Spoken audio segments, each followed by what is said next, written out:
শিক্ষক নিয়োগ হচ্ছে না, মাস্টার দাদা যারা শিক্ষা দিবে তারা আজকে রাস্তায় বসে আছে, আর যারা মূর্খ তারা আজকে গদিতে উপরে এসি ঘরে বসে আছে। আপনাদেরকে ভাবতে হবে আজকে এই পালপুর আগামী 5 বছর বা 2 বছর আগে কোন অবস্থায় ছিল। একটুখানি পিছনে তাকালে আপনাদের যে ক্যান্ডিডেটকে আপনারা এখান থেকে দাঁড় করিয়ে দিয়েছে, ওই ক্যান্ডিডেট এখান থেকে দাঁড়িয়ে জিতে যাওয়ার পরে সত্যিই কি জিতেছিল? ভোট হয়েছিল? হয়নি তো। কিন্তু জিতে যাওয়ার পরে সরকার ওদের চক্রান্ত করে ওদেরকে জিতিয়ে দিয়েছে। জিতিয়ে দেওয়ার পরে আপনাদের যে বন্ধু বা যাকে আপনাদের ভাই বা আপনাদের যাকে পাঠিয়েছিলেন তিনি আজকে কি করেছেন আপনাদের পালপুরের জন্য একবার তাকে জিজ্ঞাসা করুন। আজকে এই মন্দির তলায় দাঁড়িয়ে আছি, আমার বাড়িতে বাঁশ বাগানে লাইট দিয়েছে, আর এই মন্দির তলার মানুষ কি অসুবিধা করলো যেখানে একটা লাইট ওনার বাড়ির পাশে লাগিয়েছে। ওনার বাড়িটা কি মন্দির? সেখানে আপনাদেরকে যেতে দেয়? আজকে যাকে আপনি ভোট দিয়েছেন, এই পালপুর থেকে নির্বাচন করেছেন, সেই মানুষটা আর কি করেছেন জানেন? আপনাদের তো জানেন না। সেই মানুষটা আপনাদের ভোট নিয়ে কি করলো? আপনাদের সামনে জমি থেকে মাটি বিক্রি করে অর্থ বুঝে নিয়ে বাড়ি চলে গেল। আপনাদের কিছু দিয়েছে? আপনাদের কাউকে কিছু দিয়েছে? দেয়নি। আপনি যাকে নির্বাচন করেছেন সে আজকে জমির মাটি বিক্রি করছে, আর আগামী দিন এখানে একটা ভয়ঙ্কর পরিস্থিতি হয়ে আছে। তার কথা সে একবার চিন্তা করেনি যে এই জায়গাটা এয়ারপোর্ট হবে, সরকার এই জায়গাটাকে চিহ্নিতকরণ করেছে। এয়ারপোর্ট হয়ে গেলে আপনাদের কোথায় যেতে হবে তার কথা সে একবার চিন্তা করেছে আপনাদের জন্য? আপনাদের জন্য চিন্তা করেনি।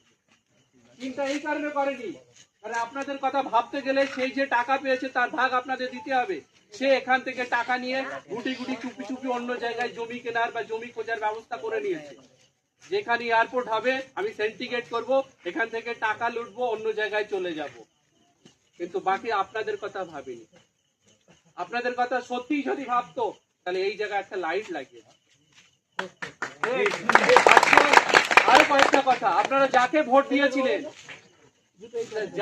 দিয়েছিলেন তারাকে নিয়ে আমরা যখন জলকারটাকে অকশন করেছি, প্রত্যেকটা জলকারকে একটা নির্দিষ্ট লিজের অর্থ ধার্য করেছিলাম। সেই অর্থ তিনি সহ তানার বন্ধুগণ তাদের সঙ্গে গঠাপ করে সেই অর্থ কমিয়ে দিয়েছে।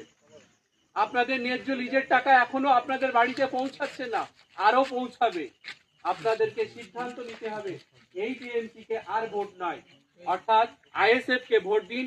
আগামী আমরা কথা দিয়ে যাচ্ছি এই মন্দির তলায় দাঁড়িয়ে আপনার ন্যায্য লিজের টাকা আপনার বাড়িতে পৌঁছে দিন। আপনার অধিকার আপনি ছিনিয়ে নিবেন, কারোর কাছে ভিক্ষা নয়।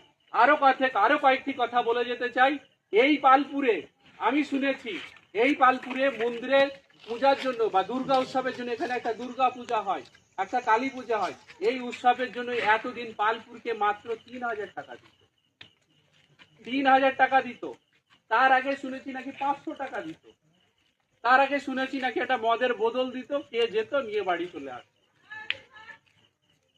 আজকে আমরা ক্ষমতায় আসার পরে এই পালপুরে ন্যায্য অধিকার বুঝিয়ে দিয়েছিলাম। 33,000 টাকা পালপুরের মা বোনেদের জন্য, পূজা প্যান্ডেলের জন্য, মন্দিরের জন্য আমরা বুঝিয়ে দিয়েছি। অন্যরা দেয়নি, এবং উনি চেষ্টা করেছিলেন সেই 33,000 টাকা থেকে আরো কিছু কম দেওয়ার জন্য। আমরা বলেছিলাম এই 33,000 টাকা যেন দুটো জায়গায় সমান ভাগে ভাগ হয়ে যায়, কিন্তু দিয়েছিল কি আমি জানি না। এখানে এই মন্দিরের দায়িত্ব বা এখানে যারা আছে তারা বলতে পারবে পেয়েছেন কি পাইনি। আশা করি পাইনি, আর পেলেও তার পরিমাণ কম। আপনাদেরকে ভূমিহীনের জন্য আমরা 100 টাকা করে দিত। তার আগে পালপুরকে তো দিতই না, আমরা সেটা 250 টাকা করেছিলাম। আজকে এখানে দাঁড়িয়ে কথা দিয়ে দিচ্ছি, আমাদেরকে 26-এ সমর্থন করুন, আমাদেরকে ভোট দিন, আমাদেরকে জিতান আইএসএফ কে। আমরা এখানে কথা দিয়ে যাচ্ছি আপনাদের 500 টাকা করে ভূমিহীন দিব। কারণ এখানে টাকা আছে, টাকা আমরা ওই রেডি করে রেখেছি, সেই টাকা ওরা দিচ্ছে না, আমাদেরকে সেখানে জিতে দিচ্ছে না। বিভিন্ন প্রশাসন বা এর মাধ্যমে আমাদেরকে সেখানে আটকে রেখেছে। যেখানে যেও না, ওখানে যে জিতে আছে সে যেটা ভালো বুঝবে সেইটা করবে। বিভিন্ন কেস দিচ্ছে আমাদেরকে জেলে পাঠানোর জন্য, তাই আমরা আটকে আছি। কিন্তু 26-এর পরে আপনারা একবার দুটো হাত বাড়িয়ে ভাইজানকে আশীর্বাদ করুন, দুহাত ভরে খামচি নিয়ে ভোট দিন। আমরা 26-এর পরেই আসবো, এসে 500 টাকা করে এখানে ভূমিহীন প্রত্যেকের মাথা পিছু বিলি করে টাকা আছে। এবং আরো একটা কাজ করেছিলাম, যে পালপুর সহ নাংলা সহ সাতভাইয়া সহ সমস্ত মন্দির এবং মসজিদের জন্য একটা অর্থ বরাদ্দ ছিল, সেটার পরিমাণটা ভীষণ কম।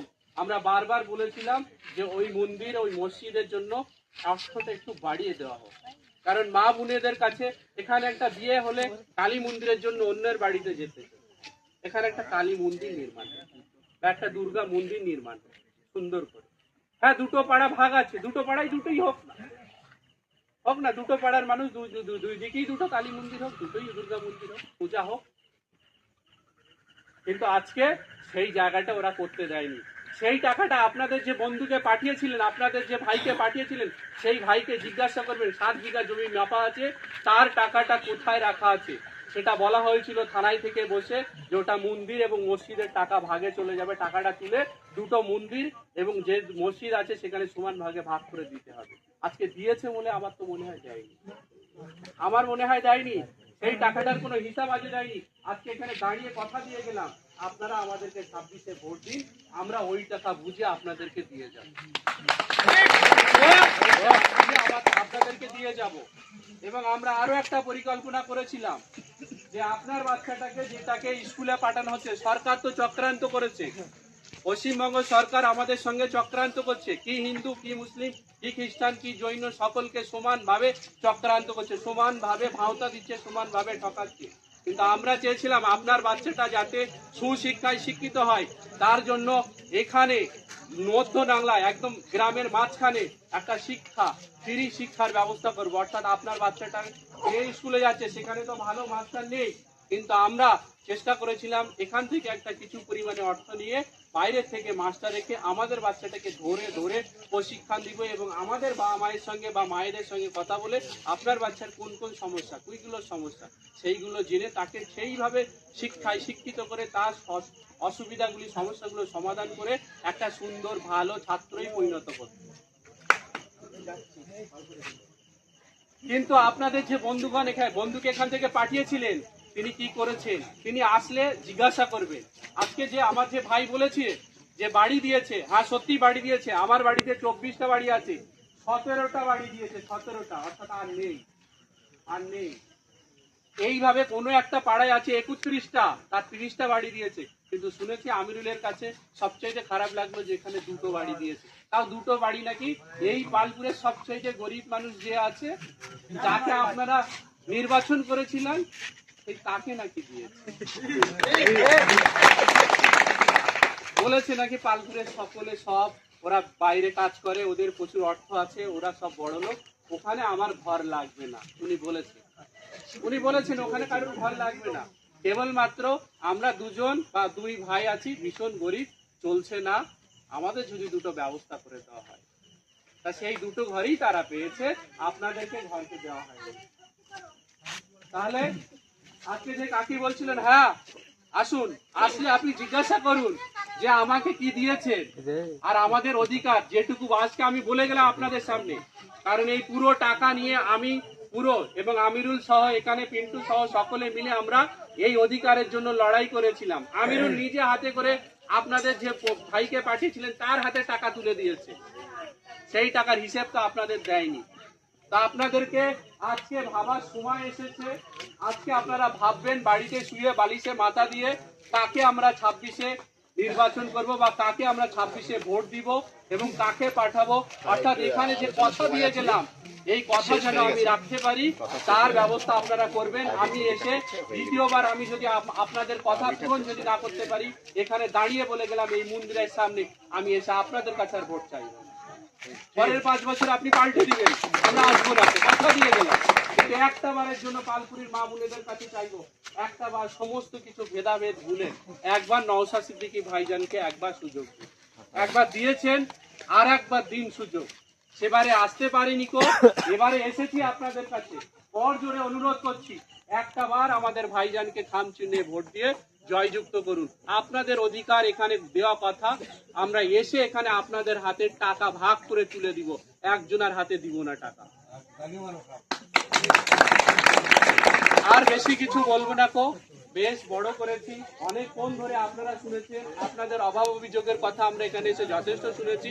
আগামী 29শে এপ্রিল আসছে দিন, ভোট দিন। আগামী 29শে এপ্রিল আসছে দিন, আজকে এখানে সভা, বলছি আমরা যারা সবাই